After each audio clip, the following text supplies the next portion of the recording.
आज नगर के guest house पर देवबंद विधानसभा के लोगों की समस्या सुनने पहुंचे सांसद हाजी फजलुर रहमान। इस दौरान मीडिया से बात करते हुए उन्होंने बताया कि विधानसभा के लोगों की समस्या सुनने और उनके समाधान के लिए आज मैं यहां आया हूं, ताकि लोगों को बहुत दूर तक अपनी समस्या ना ले जानी पड़े। किसानों के मुद्दे पर बोलते हुए उन्होंने कहा कि कानूनों के विरुद्ध में 1 माह से ज्यादा समय से किसान इस ठंड के मौसम में दिल्ली के चारों ओर बॉर्डर पर अपना डेरा डाले हुए हैं। उन्होंने कहा कि अफसोसनाक बात है, सरकार उनकी मांगों पर कोई ध्यान देने को तैयार नहीं है। इस मौके पर मौजूद रहे सांसद प्रतिनिधि फिरोज गौर, नदीम गौर, रावजी, वाहिद कुरैशी, चेयरमैन प्रतिनिधि जमाल अंसारी, लोग आदि मौजूद रहे। विधानसभा के लोगों से मिलने का ही हमारा मकसद रहा, क्योंकि हम ये चाहते हैं और ये हमने अपना एक सिस्टम बनाया हुआ जो डेवलप किया कि हम विधानसभा के लोगों के पास खुद पहुँचे और उनकी समस्याएं जानें, उनको हल कराने की कोशिश करें, ताकि लोगों को उनके घर तक पहुंचने का काम हम कर सकें। ये हमारा मकसद है यहाँ। अच्छा, आज तक बहुजन समाज पार्टी के किसी भी कार्यकर्ता ने किसान आंदोलन में हिस्सा नहीं लिया, इसके बारे में बता सकते हैं कि वजह क्या है? मैं समझता हूँ कि शायद आपको ज़्यादा इस बारे में जानकारी नहीं मिल पाई।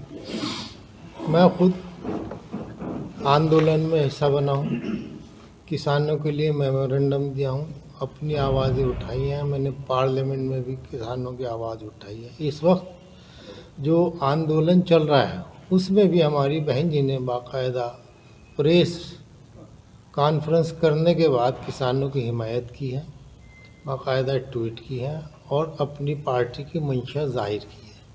और हम भी वक्तन फ़ौक्तन बाकायदा मैंने एक लेटर भी प्रधानमंत्री के नाम लिखा है, तो इसलिए अगर आप चाहेंगे उस लेटर की कॉपी भी आपको मिल जाएगी। यहाँ आने का मकसद देवबंद विधानसभा के लोगों से मिलना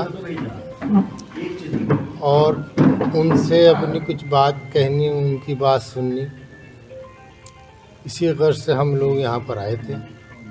जैसे कि आप देख रहे हैं कि कुछ लोग यहाँ पर आए हैं अपनी बात कहने के लिए, विकास के बारे में बात करने के लिए, कुछ समस्याएं कहने के लिए, उनके समाधान के लिए हम लोग यहाँ आए, ताकि लोगों को बहुत ज़्यादा दूर तक अपनी बात कहने के लिए, अपनी समस्या ले जाने के लिए न चलना पड़े।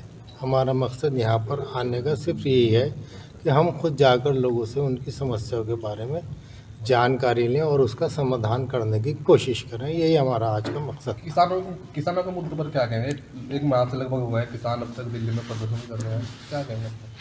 देखिए, लगभग आज 45 दिन के करीब होने जा रहे हैं और किसान लोग इस ठंड के मौसम में दिल्ली के चारों बॉर्डर्स पर अपना डेरा डाले हुए हैं।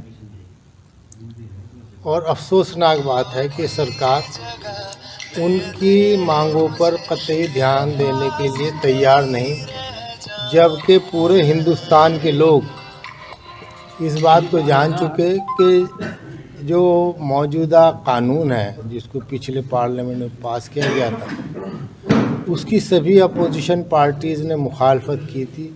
दबे अल्फाजों में कुछ भाजपा के लोग भी उसकी मुखालफत कर रहे थे, लेकिन बहरी सरकार है ये और धन्ना सेठों की सरकार है ये। अमीर लोगों को फ़ायदा पहुंचाने का काम करती है ये और यही चाहती है कि जो जिन लोगों पर आज की तारीख में किसानों के पास ज़मीन है, वो किसानों की ज़मीन आहिस्ता आहिस्ता कुछ चंद अमीर घरानों के पास पहुंच जाए। इसलिए ये किसान भी लोग परेशान और सरकार की नीयत को समझ लिया है इन लोगों ने, तो वो मुखालफत कर रहे हैं। हमारी पूरी हमदर्दी है, किसानों के साथ है और हम मांग करते हैं आपके माध्यम से कि जो काला कानून है, जो 3 कानून है, उनको वापस लिए जाएं और ताकि किसान खुशी खुशी अपने घर वापस हो सकें। इस सिलसिले में हमने पार्लियामेंट में भी अपनी बात उठाई थी और प्रधानमंत्री को भी अब से 1 महीना पहले हमने एक इस कानून के ख़िलाफ़ लेटर लिखा था, तो शायद आप तक पहुंच गया होगा। उम्मीद करता हूं कि इस आज के इस बातचीत के ज़रिए ये सरकार तक हमारी बात पहुंचने का काम हो सकेगा। आपका बहुत बहुत शुक्रिया।